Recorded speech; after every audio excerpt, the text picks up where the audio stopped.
Corneille et sa maison, eh bien, ont été sauvés.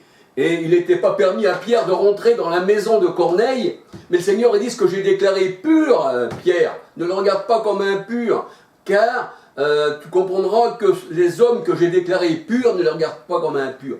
Et puis dans Acte 11, on voit que, eh bien, Pierre explique qu'il était rentré chez Corneille, et puis là on lui disait: mais tu es rentré chez les païens, tu as mangé avec eux, tu n'avais pas le droit de manger. Tu es rentré dans leur maison, tu as mangé avec eux, tu rentrais avec eux.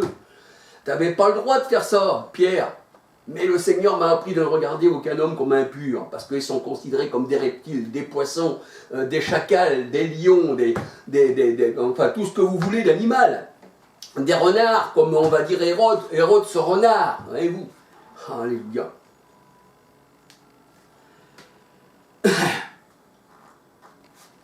Alors les animaux sont représentés comme les reptiles, les quadrupèdes, et les oiseaux, ceux-ci représentent les païens impurs qu'il ne fallait pas manger.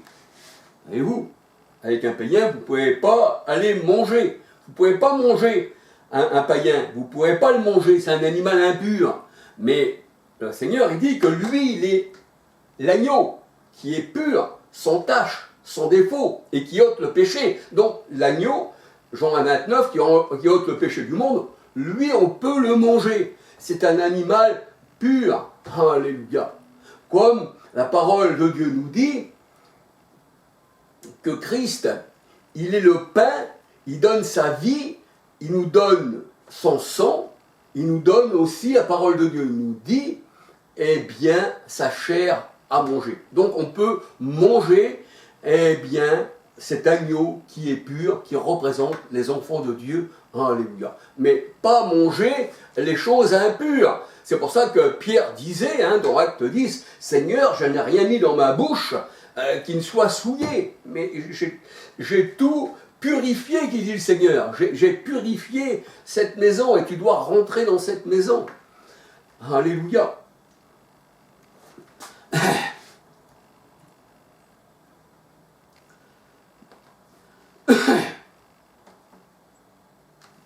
Alors, on voit que les animaux impurs, c'est dans le livre Lévitique 11, versets 1 à 17. Lévitique 11, verset 1 à 47, pardon. Et Lévitique 11, verset 47, la Bible elle dit: il faut savoir discerner ce qui est pur et impur dans tous ces animaux, c'est-à-dire de ces hommes. Alléluia. Et ces femmes. Il faut savoir ce qui se mange et ce qui ne se mange pas. Alléluia.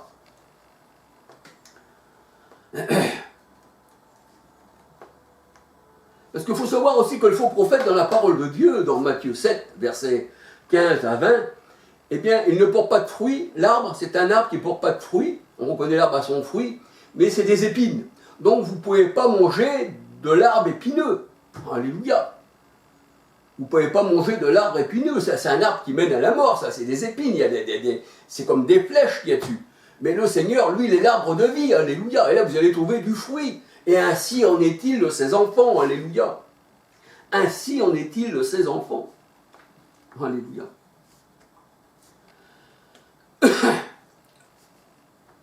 Alors c'est pour ça, ceux qui font des figures, je reviens à la figure, au statut, tout ça que les gens ils font de leurs idoles, ils ont aimé la créature au lieu du Créateur. Le Seigneur, il dit que, eh bien, on n'a pas vu de comment. On a le peuple hébreu, dans l'Ancienne Alliance, la Bible elle dit, on n'a pas vu de figure. Il y avait seulement une voix qui parlait au mont Sinaï, c'est pour ça que tu te ne feras aucune figure, tu n'as entendu qu'une voix. Et Paul, sur le chemin de Damas, dans Acte 9, vous voyez, Acte 9, eh bien, là, il entend une voix, il ne voit pas de figure. Qui es-tu, Seigneur? Il n'entendait qu'une voix. Voyez-vous? Parce que Dieu se présente, il n'a pas besoin de figure, il s'est présenté dans la chair pour que les disciples puissent le toucher, puissent le palper, pour qu'ils puissent les enseigner. Il est venu comme un homme pour donner sa vie, pour nous sauver, mais en réalité, un esprit, Dieu est esprit, et un esprit n'a ni chair ni os. Luc 24, 39. Alléluia.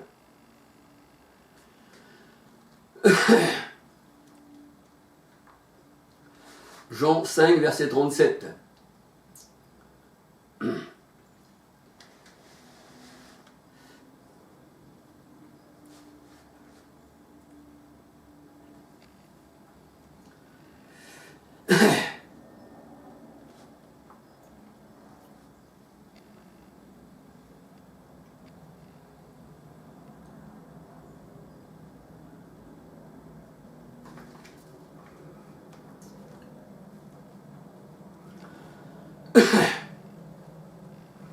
Alors on peut dire que les païens étant rendus purs, on peut manger avec eux. Parce que la Bible a dit, heureux les invités au repas du Seigneur. Alléluia. Le Seigneur dit, lorsque vous vous assemblez pour rompre le pain c'est partager la parole, alléluia, hein, c'est ça le repas spirituel du Seigneur, c'est pas simplement se goinfrer de victuailles pour la chair, mais heureux les invités au repas du Seigneur, hein, alléluia, eh bien c'est un pain spirituel, alléluia. L'homme ne vivra pas seulement de pain, mais de toute parole, Matthieu 4,4. Alors, ne pas manger avec un tel homme, on peut regarder encore dans Acte 11, versets 1, 2, 3, 4, 5, 6, 7, 8, 9 à 18. Alléluia.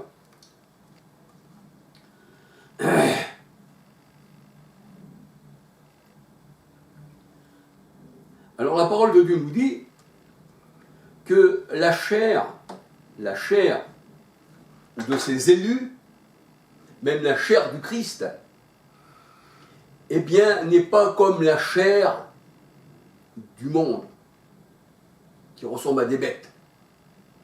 Pourquoi? Parce que le Seigneur, déjà dans la parole, cette chair du Christ, la Bible elle dit que c'est un breuvage, alléluia, son sang c'est un breuvage, sa chair c'est une nourriture, alléluia, donc c'est la parole. Mais la parole de Dieu nous dit que la chair diffère d'une autre chair dans la Bible. Alléluia. C'est pour ça que le Seigneur, il parle des astres. Hein? Il parle du soleil, de la lune, des étoiles, des quadrupèdes, de ici, de ça. Autre est la chair des quadrupèdes, autre est la chair des oiseaux, autre est la chair des reptiles. Alléluia. On voit encore que c'est l'homme. Autre est la chair.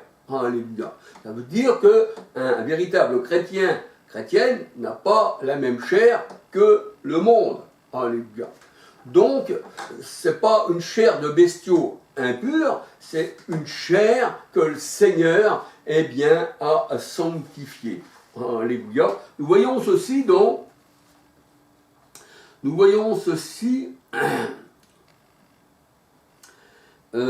1 Corinthiens, hein, si on lit tout 1 Corinthiens 15, versets 35 à 50, je vais le lire avec vous, alléluia.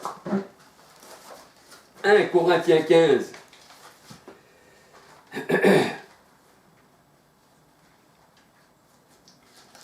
Corinthiens 15, versets 35 à 50. Mais quelqu'un dira, comment les morts ressuscitent-ils et avec quel corps viennent-ils? Avec quel corps?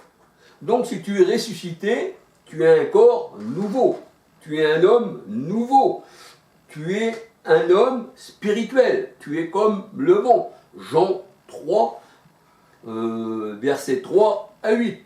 Alors, 1 Corinthiens 15, 35, mais quelqu'un dira, comment les morts ressuscitent-ils et avec quel corps viennent-ils? Insensé, ce que tu sèmes ne reprend point vie s'il ne meurt. Donc nous sommes morts avec Christ et nous sommes ressuscités pour vivre pour lui. On ne vit plus pour le monde, mais on vit pour le Seigneur. Alors au verset 37, 1 Corinthiens 15, 37, est-ce que tu sèmes, ce n'est pas le corps qui naîtra, c'est un simple grain de blé peut-être ou une autre semence. Puis Dieu lui donne un corps comme il lui plaît, et à chaque semence il donne un corps qui lui est propre. Alors verset 39, c'est ça qui est vraiment, qui nous éclaire. 1 Corinthiens 15, 39. Toute chair n'est pas la même chair, mais autre est la chair des hommes. Autre est la chair des hommes. Les animaux impurs, on ne doit pas manger leur chair. mais autre est la chair des hommes.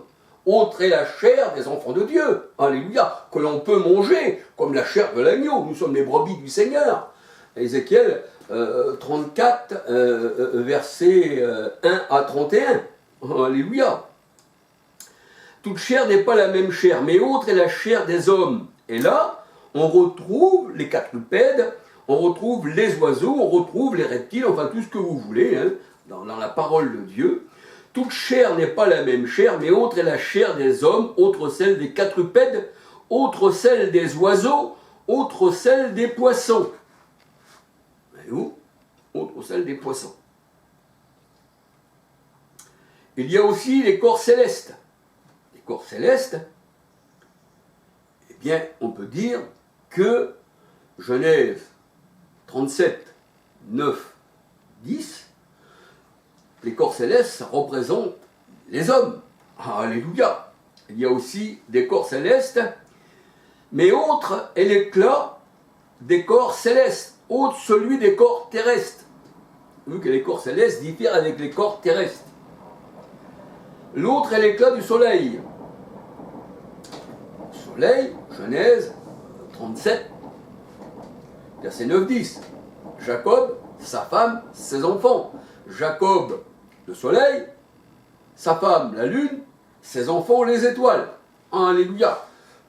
Ça représente les ministères de l'ancienne alliance. Dans la nouvelle alliance, et il se fit un nouveau ciel, que j'appellerai épouse. Ça, c'est céleste. Apocalypse 21, versets 1, 2, 9, 10. Ça, c'est le ciel. Alléluia. Et le ciel est son trône au Seigneur. Il se trouve en hauteur, une position élevée. Alléluia. Ésaïe 66, verset 1. Jérémie 3, 17. Eh bien, son trône, c'est le ciel, c'est la nouvelle Jérusalem. Alléluia. Apocalypse 21, verset 1, 9, 10. Alors, 1 Corinthiens 15, 41, autre est l'éclat du soleil, autre l'éclat de la lune. Ben oui, parce que vous prenez Jacob, il était comparé, qui est devenu Israël, hein, dans Genèse 37, 9, 10, il était comparé au soleil. Mais là, il est dit, autre est l'éclat du soleil. Alors, autre est l'éclat du soleil. Eh bien, le Seigneur, il a appelé le soleil de justice. Luc 1, 78. Et l'Éternel est mon soleil. Alléluia. Donc, autre est l'éclat du soleil qui surpasse Jacob le soleil. Alléluia. Parce que Jacob, il était un soleil pour son peuple, pour un temps, mais qui, dans l'ancienne alliance, eh bien, ce n'était qu'une ombre. Hein, ce n'était pas la plénitude de tout le soleil, ce n'était qu'une ombre. Et la lune représente dans la parole de Dieu, et bien la mer, ça représente aussi l'Église. Alléluia. Donc le Seigneur, c'est le soleil, Luc 1, 78, Psaume 84, 11, il me semble, hein, l'Éternel est mon soleil. Et on voit que autre est l'éclat du soleil, autre est l'éclat de la lune. Autre est l'éclat du soleil de l'ancienne alliance, et autre est l'éclat du soleil dans la nouvelle alliance. Alléluia. C'est ce qui nous est dit dans la parole de Dieu. Même une étoile diffère d'une autre étoile. Apocalypse 1.20, les étoiles, ce sont les anges. Les anges de l'ancienne alliance, qui veut dire envoyés, et ceux de la nouvelle alliance, ce n'est pas les mêmes. Jean 1.17, la grâce et la vérité sont venues par Christ. Donc dans l'ancienne alliance, il n'y avait pas de vérité. Il n'y avait pas de grâce. Il n'y avait pas l'Esprit Saint. Parce que si on lit Galates, on voit que le Saint-Esprit il a été donné sous la grâce. Si on Galates 3, si on lit Galates 3, bien, on voit que le Saint-Esprit a été donné sous la grâce, mais pas sous la loi. La loi n'a rien emmené à la perfection. La loi, c'était le ministère de la mort, nous dit la parole de Dieu. Donc, voyons voir encore un peu. Ainsi en est-il de la résurrection. Ainsi en est-il de la résurrection de l'homme nouveau, qui n'est plus une bête impure. Alléluia. Ainsi en est-il de la résurrection des morts, parce que le Seigneur dit, tu parais vivant, mais tu es mort, et relève-toi d'entre les morts, Ephésiens 5, 14. Alléluia. Et il y avait un homme qui disait, mais laisse enterrer mon Père, Seigneur. Le Seigneur dit, laisse les morts enterrer leurs morts. Et là, dans 1 Corinthiens 15, verset 43, 42-43, ainsi en est-il de la résurrection des morts. Le corps est ressuscité, le corps est semé corruptible, il ressuscite corruptible, incorruptible. Alors, verset 43, 1 Corinthiens 15, verset 43, il est semé méprisable, il est semé méprisable. Quand il est semé, il faut qu'il meure en terre, hein, le grain de blé, c'est ce que dit le Seigneur. Le corps est semé méprisable. Mais quand il ressuscite, il porte du fruit au centuple. Il donne du fruit au centuple. Alors, il est semé méprisable, il ressuscite glorieux. Il est semé infirme, c'est pour ça que le Seigneur a guéri les infirmes. Il ressuscite plein de force. Il est semé corps naturel, hein, ce corps qui représente le grain de blé qui doit mourir en terre. Alléluia. Il est semé corps naturel, il ressuscite corps spirituel. Il y a un corps naturel, l'homme bestiaux, quadrupède, serpent, poisson, reptile, enfin tout ce que vous voulez, tout ce que Pierre a vu dans la nappe, alléluia, ce que nous voyons aussi dans Romains, nous voyons qu'ils donnaient, ils aimèrent la créature au lieu du créateur, ils aimèrent l'homme qui est fait à l'image de la bête, c'est ça, ils avaient fait une statue de la bête, hein, on voit ça dans Romains, c'est ce que nous avons vu avant. Alors, il est semé corps naturel, il ressuscite corps spirituel. Alors, s'il y a un corps naturel, il y a aussi un corps spirituel. C'est pour ça qu'il est écrit le premier homme, qui est une bête, une âme vivante comme Adam. 1 Corinthiens 15, verset 45. Le premier homme, Adam, devint une âme vivante. Le dernier Adam, c'est-à-dire Christ, est devenu un esprit vivifiant. Donc, c'est-à-dire Christ, mais nous aussi, nous sommes devenus des esprits, parce que le Seigneur, il est le Dieu des esprits, nous sommes des esprits. Il a fait de ses serviteurs des vents, il a fait de ses serviteurs des esprits. Hébreux 4, 14. Hébreux 1, 4, 7, 14. Et le psaume, je crois que c'est 103 ou 104, nous dit, eh bien, qu'il vient sur les ailes du vent. Il a fait de ses serviteurs des flammes de feu. Alléluia. Alors, 1 Corinthiens 15, 46, mais ce qui est spirituel n'est pas le premier. Mais ce qui est spirituel n'est pas le premier. C'est ce qui est naturel, c'est ce qui est naturel. Le premier, c'est le naturel. Le premier homme était naturel. C'était une bête. Il n'avait pas l'esprit. Il pensait comme on va dire un bébête. C'est le cas de le dire. Eh bien, il n'était pas au Seigneur. Et on voit que par un seul homme, hein, qui n'était pas spirituel, Romains 5, 12 à 14, par un seul homme, Adam, le péché est rentré dans le monde. Par un seul homme, dans la nouvelle alliance, le Christ, manifesté en chair, eh bien, la mort a été ôtée. Alléluia. Alors, 1 Corinthiens 15, 47, le premier homme tiré de la terre est terrestre, charnel. Donc, on ne doit pas manger avec un tel homme. Le second homme est du ciel. Alléluia. Alors, ceux qui sont nés de la femme, tout ça, hein, bien sûr, hein, c'est terrestre. Jean 1, verset 11, 12, 13. Alors, verset 48, 1 Corinthiens 15, 48, tel le terrestre, tels sont aussi les terrestres. Et tel est le céleste, tels sont aussi les célestes. Tel est le céleste, le Christ, tels sont aussi, eh bien, nous qui sommes célestes. Et que même nous avons porté l'image du terrestre, nous porterons aussi l'image du céleste. Et c'est déjà fait, alléluia. Parce qu'on a revêtu Christ, alléluia. Ce que je dis, frère, c'est que la chair et le sang ne peuvent hériter du royaume des cieux, de Dieu. Alléluia. Et la chair et le sang n'héritent pas la corruption, n'héritent pas l'incorruptibilité. Alléluia. C'est ce que nous dit la parole de Dieu. Alléluia. Et la parole de Dieu nous dit que nous sommes changés. Nous sommes changés, alléluia. Nous sommes changés. 1 Corinthiens 15, verset 52. Alléluia. Alors bien sûr, il y a peut-être des commentaires sur ce que je dis, surtout à la fin, mais j'ai déjà expliqué pour ces versets de la fin, alléluia, que je viens de vous expliquer. Alors on voit que il y a des animaux purs et impurs, un peu comme il est rentré dans l'arche de Noé. C'était des personnes. Alléluia. C'était pas tous les animaux de la terre. Il faut bien calculer que quand le Seigneur il parle, un langage spirituel pour des hommes et des femmes spirituels. Alléluia.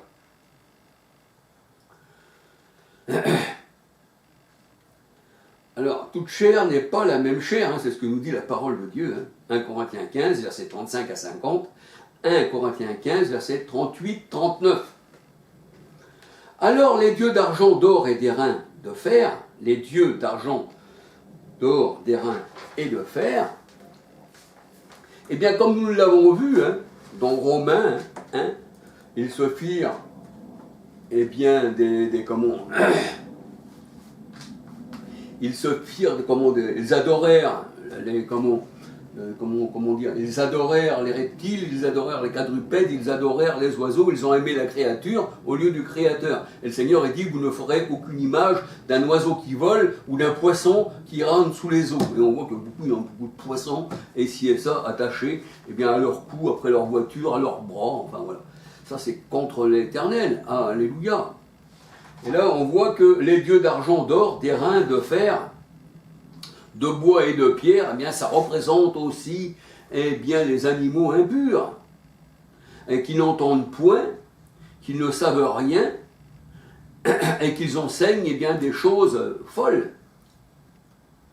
Le Seigneur les représente comme des sourds et des aveugles, et ils ne parlent pas le langage spirituel, un peu comme le roi qui avait demandé, le roi, au temps de Daniel, avait demandé aux astrologues, tout ça, aux magiciens qui puissent